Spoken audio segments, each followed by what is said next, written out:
Welcome back to our Illustrator tutorial series based on Classroom in a Book. We have arrived at Lesson 5, Color and Painting. If I quickly page through here, we're going to see Live Paint, Live Trace, talk about color modes a little bit about stroke and weight and attributes of objects, then working with patterns and gradients.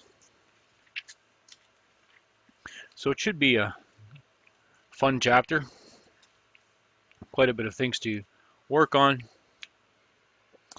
The underlying premise on the chapter: you commission someone to do some artwork and bring it in as a picture or a scan, and it is a roster drawing such as this one perhaps.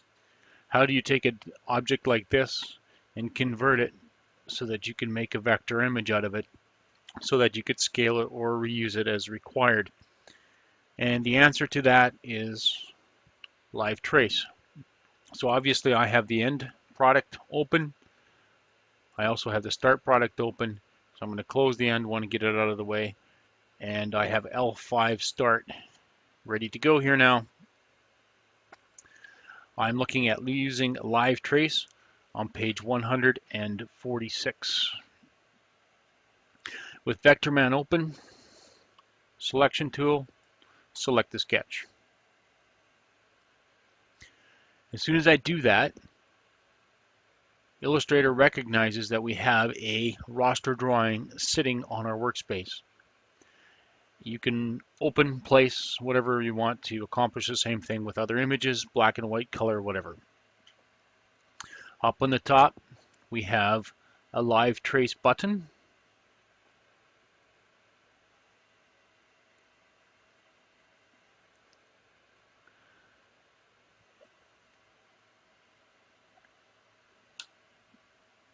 And when we did that,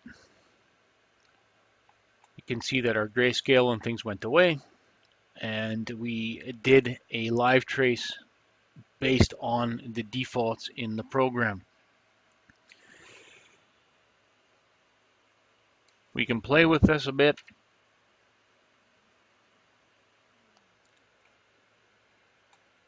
I can go edit, undo, make live tracing, and if we hit this arrow down right beside here, we get the options here of what sorts of things that we could trace. And there's a tracing options button down here too.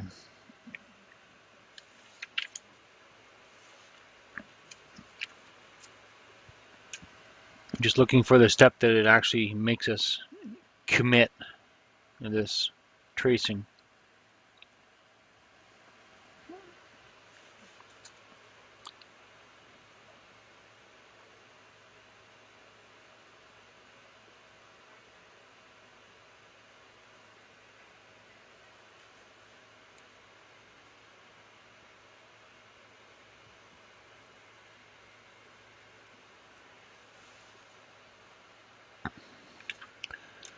All right, so we did that. I undid it. So I'm going to go to Comic Art and pick that one. Time to move on. If you wanted to see those other options, you can have a look at them. And now we're on page 149, applying Live Paint. So my traced image is selected. If it wasn't, selection tool, pick it. As you notice, there are some gaps in these lines, and these are very, very obvious ones, and that will allow paint to bleed from this area in through this area, which is all fine because that's actually part of the rule. But there's also some big gaps like on the top of the boots here. And if I was to paint this guy's leg, and then the top stripe on his boot would get painted, and that's not really what we want to have happen. So we have what's called gap detection. So we're going to go to Object, Live Paint, Gap Options. paint stops at medium gaps. Gap preview color is red. You can click the preview button here perhaps.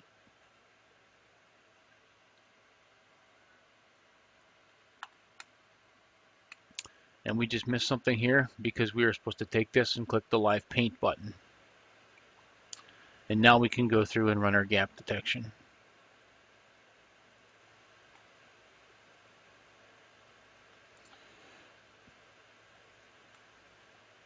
Select the option to turn it on, medium gaps, preview. You can see there's a few little dire dots in there.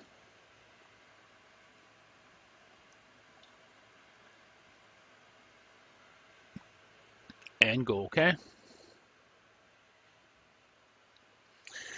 Now to start filling them, we need to use the live paint bucket tool. And fill is on the top, so that's what we'll be working with. And it says to use canary yellow.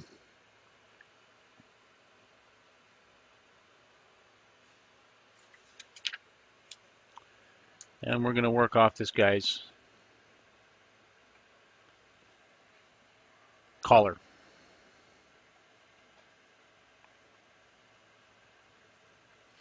And if we need to see what we're going to do for coloring, you can see the check the finished item, or you can see the image here perhaps if I can bring it up a little closer to the video camera. There's a lot of blue, there's some red, some gray or brown on his boots, his gloves, his hair, some white on some of the other objects.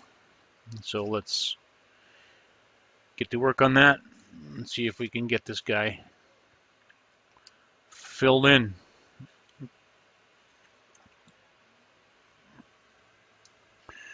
So I'm just going to go to a shirt. I know I want this painted blue. The top piece on this collar is going to go that color, so we'll go here and just kind of work our way through here. Pants, middle stripe. That pretty much covers the blue, I think. I'll get the red now. This one, this one.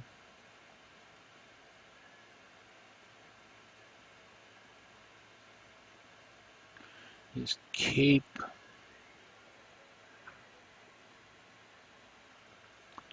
Don't paint the backside. His collar, tops. His eye patch is coming across.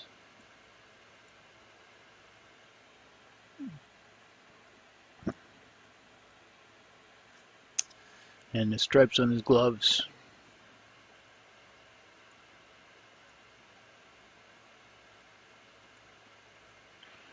And now we want his gray color, his boots. Oh, we missed red here.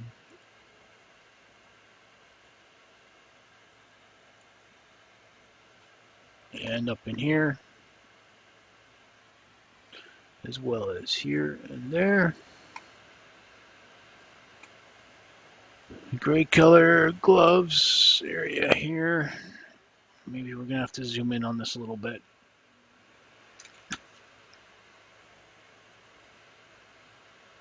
It wasn't what I wanted to do. Control Z.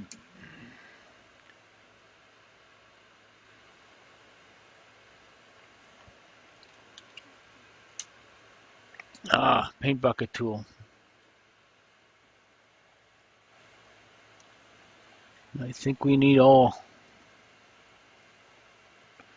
gray around there. That needs a red ring around it. We'll go back and fill that in red then. So does that area. And inside here, touch it with gray and gray and gray and gray.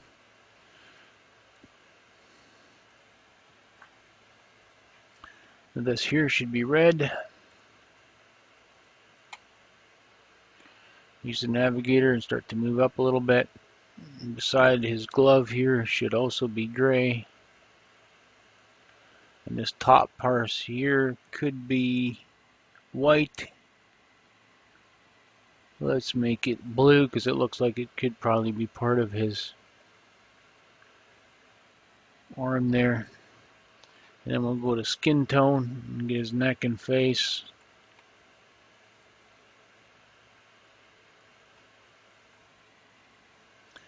And yellow, and fill in these little slot there and here. And here perhaps. Nope. Maybe just leave that one. And black for hair.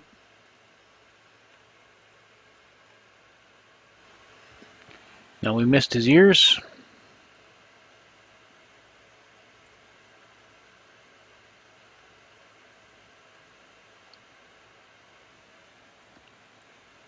And we need to touch up a couple little spots here and there.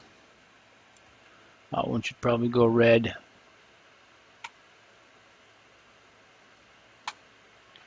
helps sometimes if you turn the selection tool off or the paint tool off, and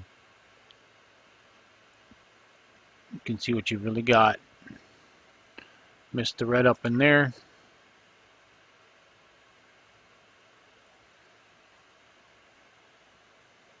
Some red down here. And some blue on his elbow.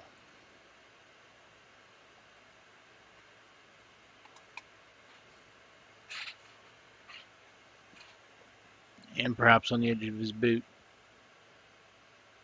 Top of his boot.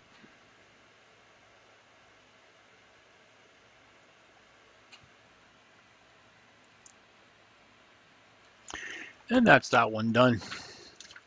That brings us all the way to the end of number 10 on page 150. A basic demonstration of filling a object. So taking a raster drawing and converting it to a vector drawing using live trace, and then using the paint bucket function to color it.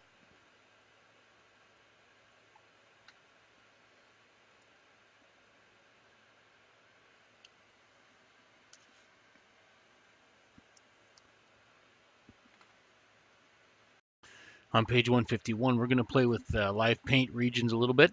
I'm going to make a new letter size file.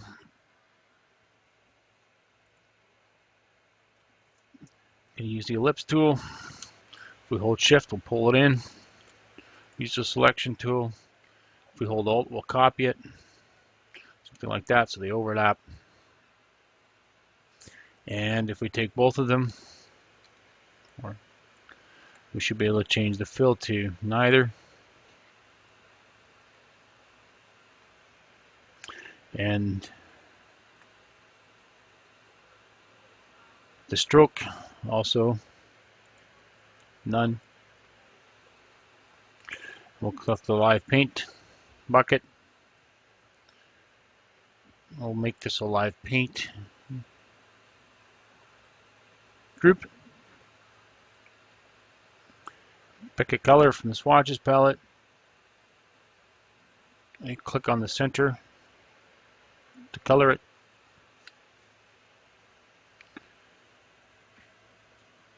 We need yellow over here. Some shade of blue over there. We go select, deselect.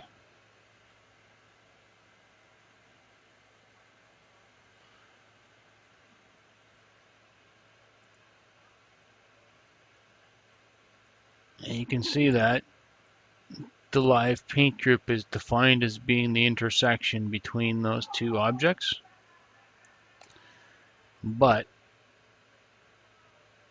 if we change our color here, you can see that green and orange, or orange and yellow, really don't make green. So it's not that the two colors are being blended together.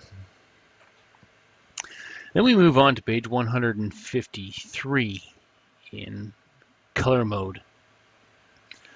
And one of the things the book suggests is that as you're working through this, you should decide whether you're going to be working in RGB mode, which would be for more for websites and screen images, or CMYK modes, which would be more for printing published documents, published decals, business cards, whatever it is.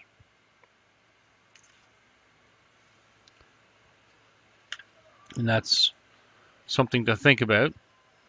It asks us on page 154 to open Vector City Done.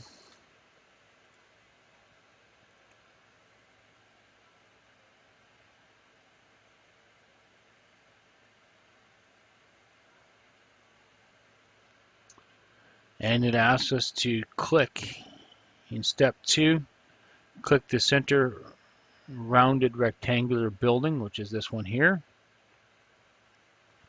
And in the appearance palette, so window appearance, it has a gray fill and no stroke, which is that red slash. You can also see that over here. You can also see that up on top in the options bar. If you go to the color palette, you can see it's gray, and you can see that the gray is made up of no C, no M, no Y. So no cyan, no magenta, no yellow. Just a shot of black.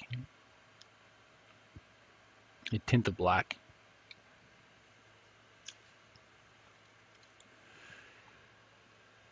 We can close this one, I think, as well as this one. Let's open color.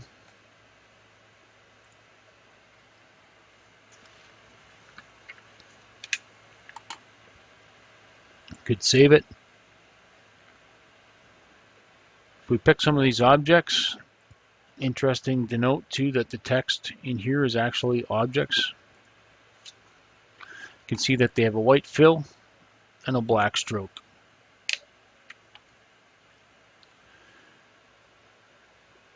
If we click on the fill box in the control palette,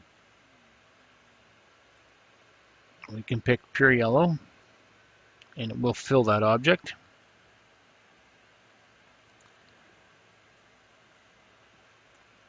Click the color box to the right of stroke on the control palette and select pumpkin, squash.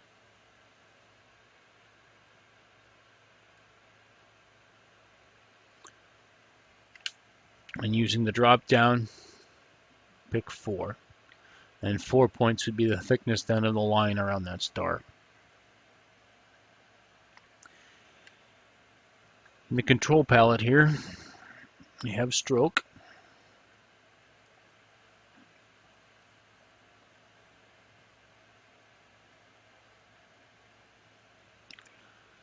And let's see if we can make this one go away a little bit. So I want to see more here.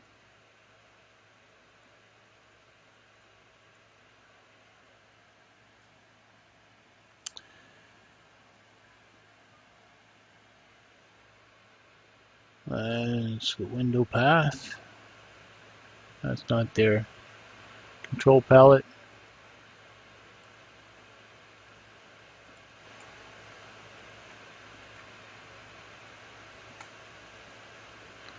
Not sure where that went.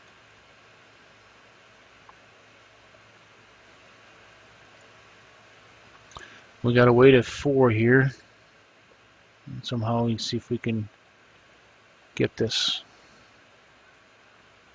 pulled out a little bit more so we can see some more options here. That's the symbols. That's not what I wanted to do. Get them back in there.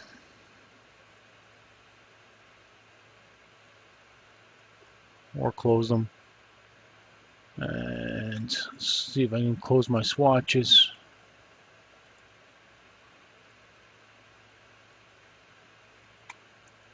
And let's see, stroke.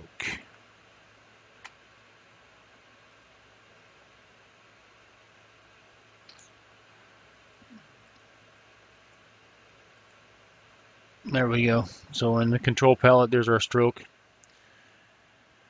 There's a little arrow here. Kind of cycles through minimum, nothing there, more, max, and somewhere in between. Set stroke to the outside.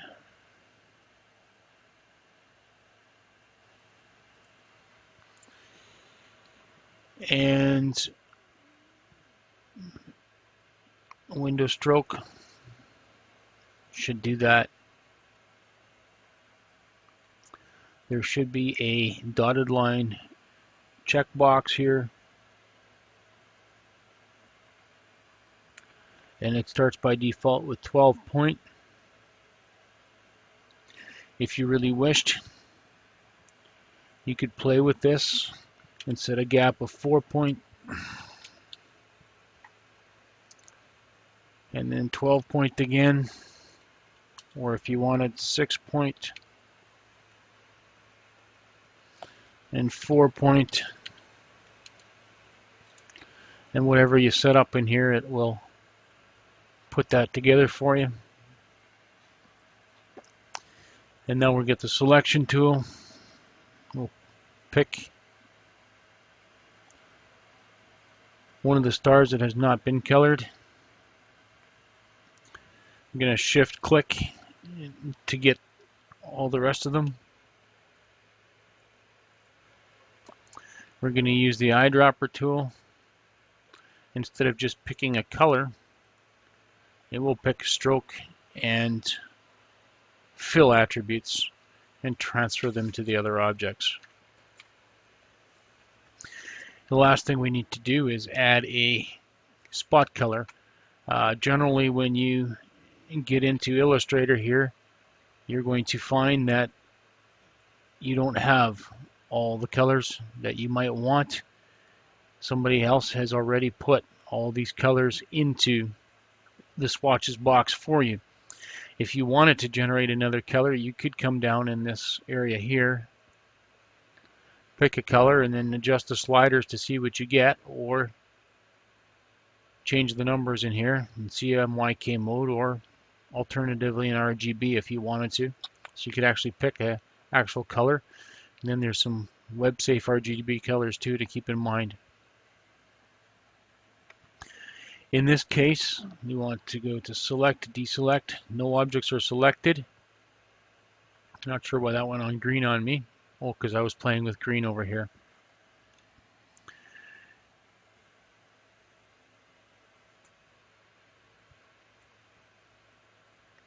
So we're going to go to window swatches. Click this options box. Go to open swatch library. Scroll down till we find Pantone solid colored. Solid coated, sorry. I think I missed that. I better check that again.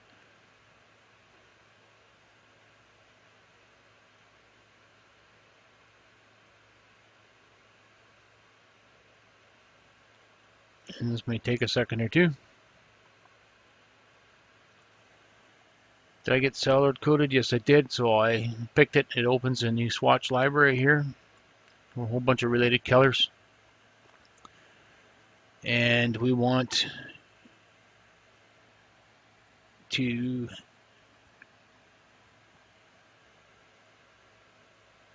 there's a show find button.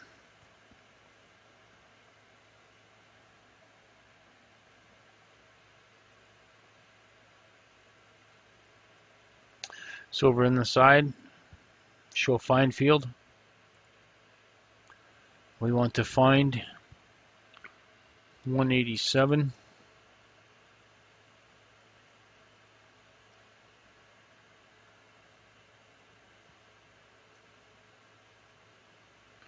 I think I must have mistyped something.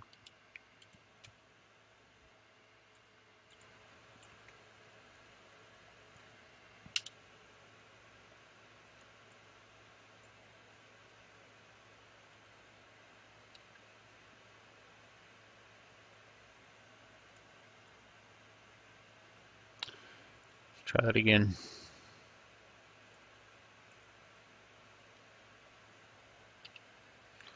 It's not taking my entire instruction.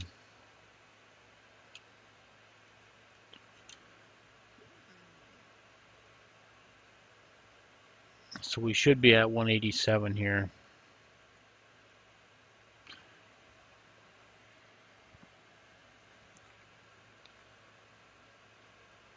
And if we double click on that swatch, it should put it in our swatches palette at the bottom right here. I believe if we wanted to, we could also have drag and drop. There's a couple ways of doing that. And the colors that you generate up here, if you remember the one I showed you in the greenish color. Let's close the swatch field.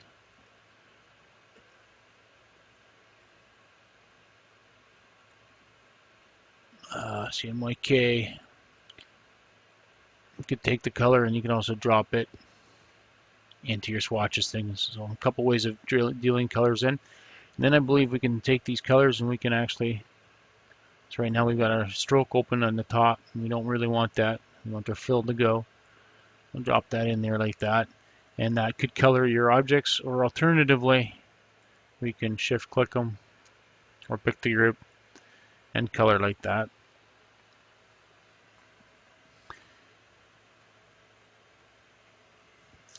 And that finishes using the appearance palette, stroking that for our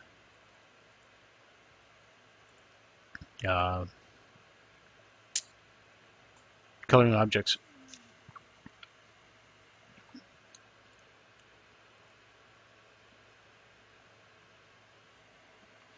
And let's go over to there. Next step, colored it, and we've got our Blammo selected. Appearance. It's a group.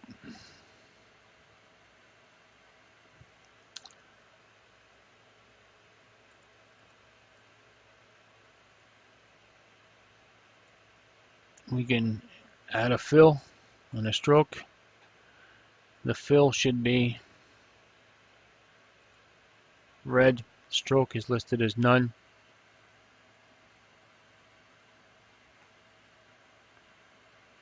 Or alternatively, you can do that too. It's another way of doing this.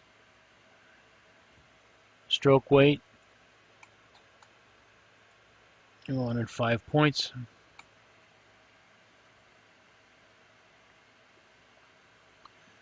Opacity.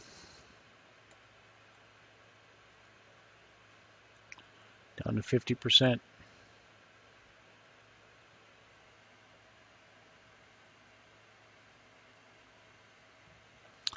We can leave that. And now we are done with Blammo. Next up, paint the city on page 160. And we have arrived now at page 160. Paint the city. We need the file called vectorcity.ani from the lesson 5 folder off the U drive. You can save it, and I'll let you open it. And as you're opening it, I'll give you a real quick overview of what we're going to do. We're going to be applying fills and strokes to, or lack thereof, to objects. We're going to be making our own colors, custom colors. As you can see, our swatches palette is pretty bare. Be working with patterns and gradients, and then that should about finish that. We can create our own pattern. So let's get started then. Step 3 on page 160. We're supposed to choose the round rectangular building, And there's a number of ways of making this thing gray. You can use your fill off the options bar here. You can take your gray color and drag and drop. We can pick the object and then click the gray color. Usually that works too. And then for stroke, you can go in here and we can say no stroke. We could go up here, say no stroke, go here and pick none also.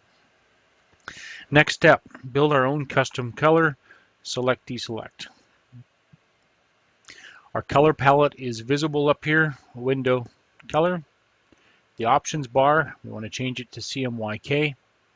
And the numbers we're going to need to work with are sitting up on the right side. 50 for cyan, 0 for magenta, 100 for yellow, and 0 for K. And that gives us a nice green color.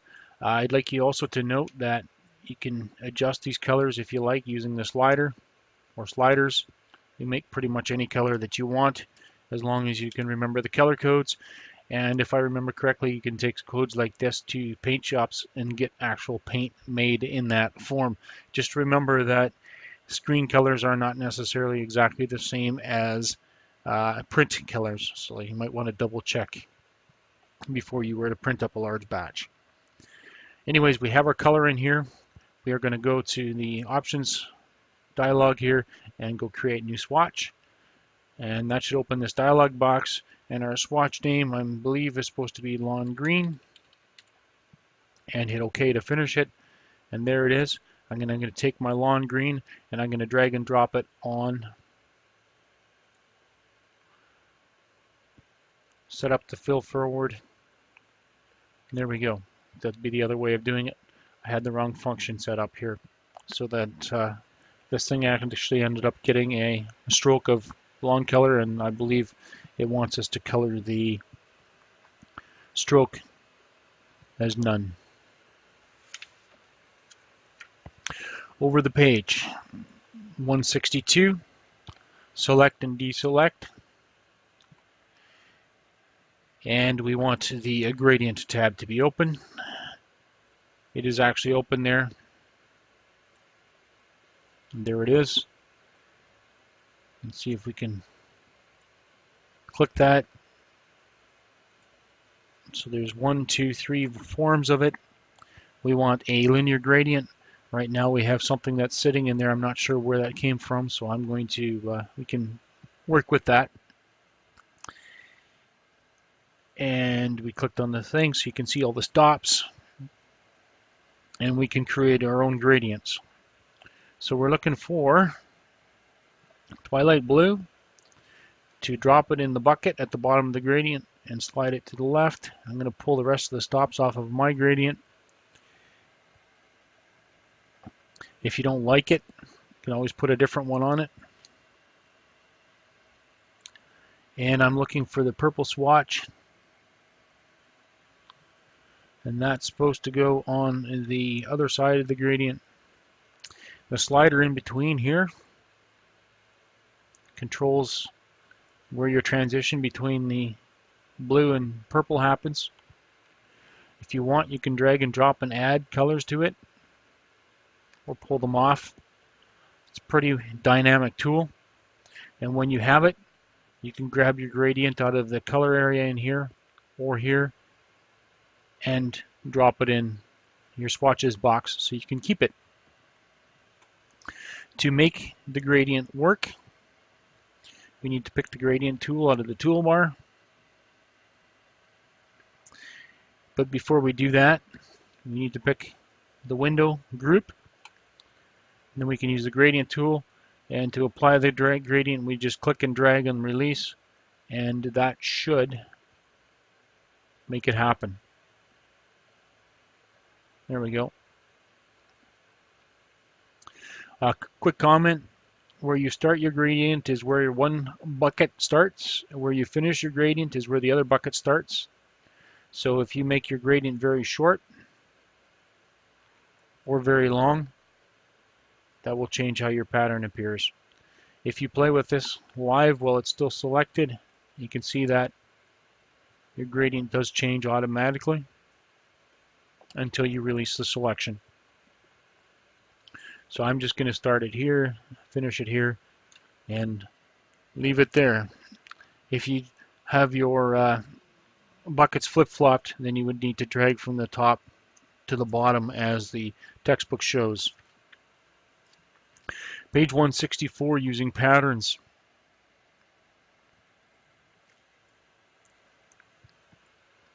So we have swatches. We need to open swatch library. And at the bottom of that option here, you have other library.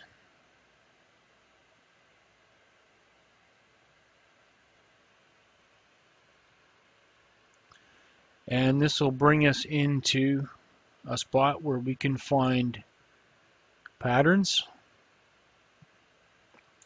basic graphics textures, and we will open that. And there we go. Use the selection tool to pick the building that's closest or farthest to the right, which is this one here. And we're looking for window, appearance, which is sitting here.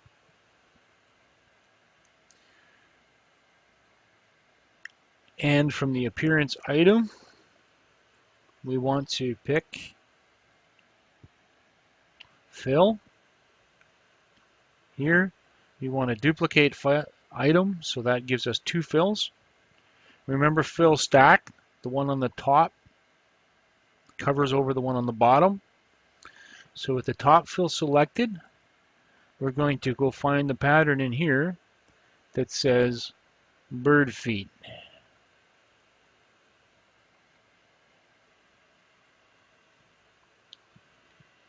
So if we want to make this pattern larger without changing the shape, because right now it's pretty small in there, it's hard to see, we're going to go to the transform scale tool, double click it, and notice that you have an option in here to change things.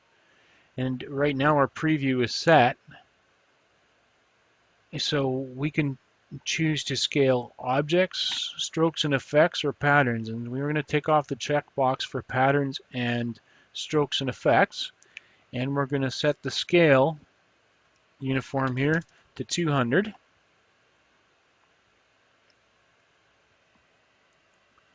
And click OK. And then on our bottom fill, we can drag and drop.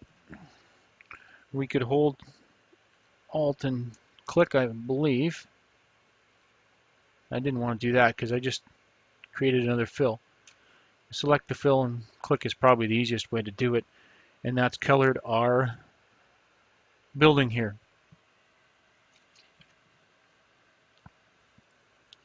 It appears that I've missed adding some sky blue in here.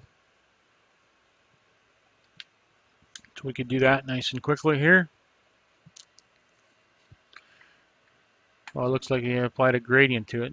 That'd be the other thing that we could do with that. We could use the gradient tool, pick our gradient, and walk it the other way.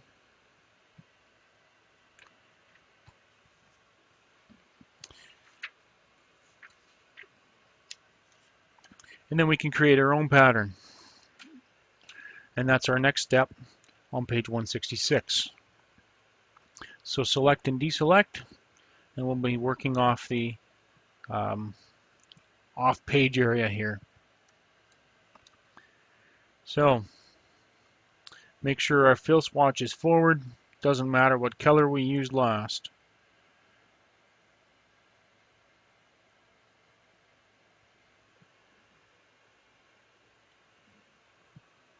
So fill forward, we want twilight blue.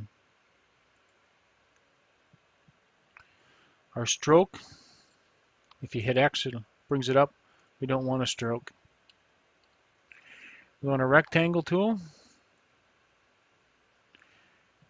and we are going to single click so that it brings up the dialog box. We want 125 point by 8 point. And click OK. And there's our rectangle. If you want to zoom in on it, you can.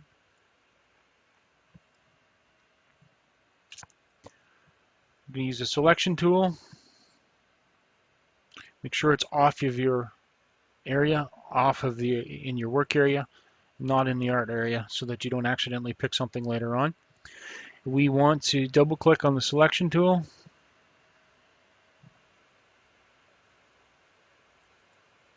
So we've got the move tool, which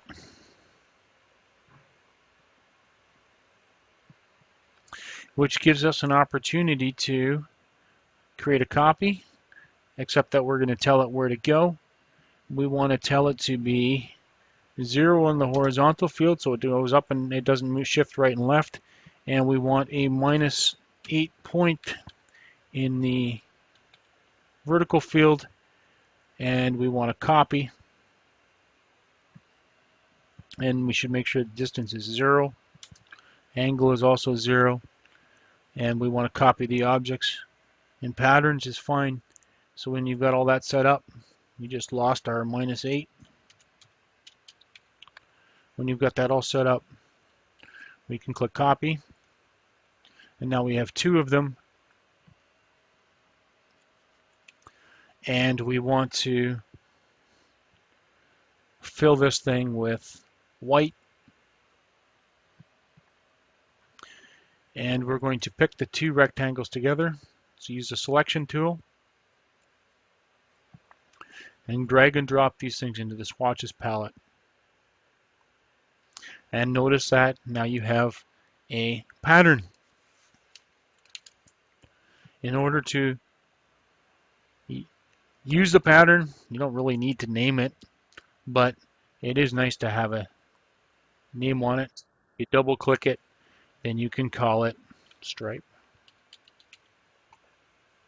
Nice thing about patterns, if they're pretty simple like this, when you go to use them, they will tile automatically. Now I'm going to go Control-0 to zoom back out. We're going to use this building, and we're going to drag and drop the pattern into it. Or at least we should be able to do that. See, we got stroke forward, and that's not what we want. So let's see if we can change that. So if we click the pattern onto the fill, and there we go. So you got to be a little careful with how this thing sets up.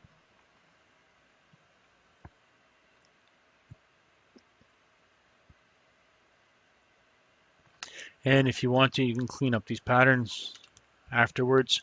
And that's basically off page 169, step number 3. Keeping your artwork clean. We've got the selection tool going in step 4. And let's see what we're going to do next. So we want a stroke weight of rectangular building, which is this guy. Stroke weight in the control panel of 6. And black for the stroke.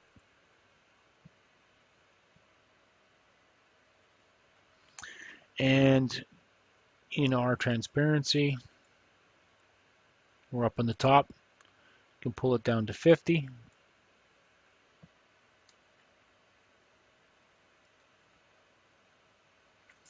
And on our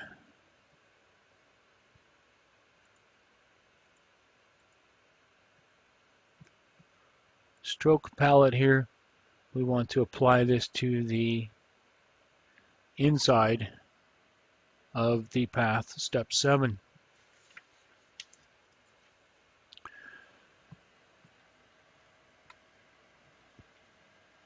Next step, page 170, using the selection tool, drag our pattern swatch to our work area. You can pick the bottom box, Probably using the direct select tool, I'd imagine. Yep. The fill, we're looking for twilight blue.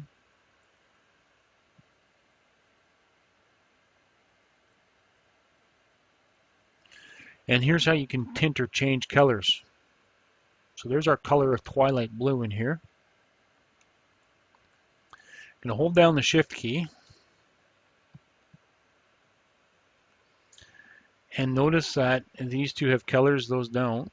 If you grab the fill handle holding the Shift key, it proportionately changes this thing so you can tint it. So we're going to use a lighter blue.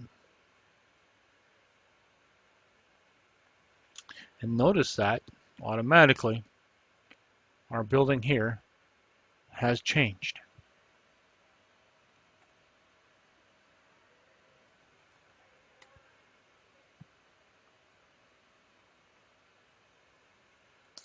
And our swatch in here should have also changed.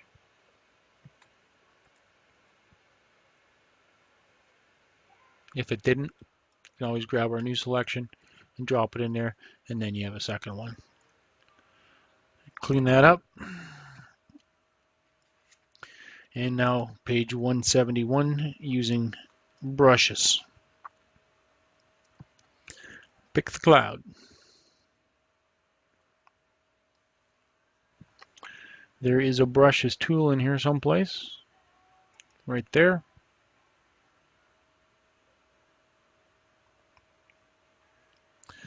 We're looking for a drop-down menu for chalk scribble.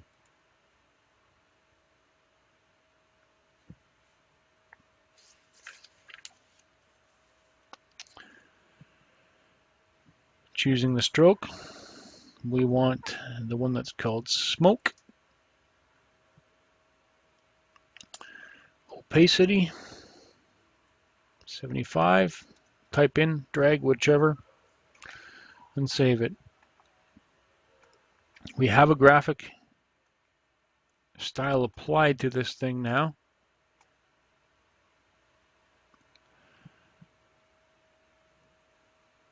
So let's save it so that we can use it. So we've got the cloud that we've applied our brush stroke to, selected, and we're on the selection tool. And there should be a graphic styles palette sitting here. If you don't see it, you can go to Window and Graphic Styles. It'll bring it to the front, or just click on the tab. From the menu, we're going to go New Graphic Style. We're going to call it Cloud. And OK. Select the other cloud, push the Style button.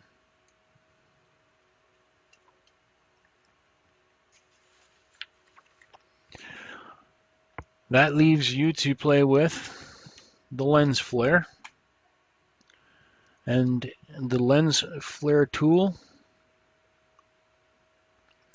is found in the shape tools area, right there. Drag and drop it in. If you double click it, you'll get the options dialog. You can play with it however you like to play with it.